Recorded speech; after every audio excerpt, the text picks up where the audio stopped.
প্রচণ্ড ভালোবাসার পরও যাকে আপনি পেলেন না তার জন্য মন খারাপ করা কিংবা আফসোস করা নিছক বোকামি। বরং আফসোস তো সেই মানুষটাই করবে যে আপনার এই তীব্র ভালোবাসা, আদর, যত্ন উপেক্ষা করে একটু ভালো থাকার লোভে অন্য কাউকে বেছে নিয়েছে। ভালোবাসার মানুষকে মুক্ত করে দিতে হয়, যাতে করে সে অন্তত বুঝতে পারে পৃথিবীতে তাকে কেউ আপনার মতো করে ভালোবাসতে পারবে না। আর যখন সেই মানুষটা সারা পৃথিবী ঘুরে আপনার মতো আর কাউকে খুঁজে পাবে না, তখন সে চরম আফসোস করবে।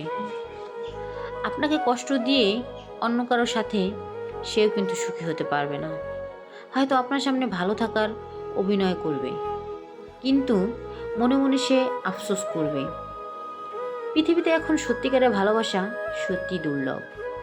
আর যে কারো ভালোবাসাকে অবজ্ঞা করলেও সে নিজেও কোনো দিন ভালোবাসা পাবে না। কারণ ভালোবাসার মধ্যে যে প্রকৃত সুখ নিহিত তা অনেকেই জানে না।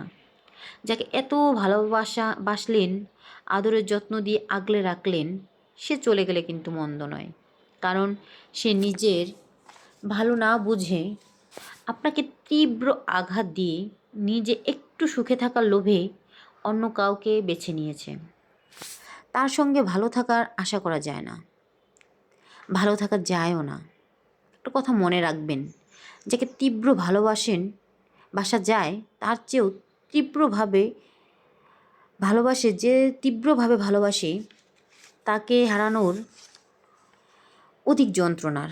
এখন আপনার ভালোবাসা মানুষটাকে হারিয়ে যে তীব্র কষ্ট পাচ্ছেন, তিলে তিলে নিজেকে শেষ করে দিচ্ছেন, একটা সময় সেই মানুষটাই তার দ্বিগুণ কষ্ট ফিরে পাবে।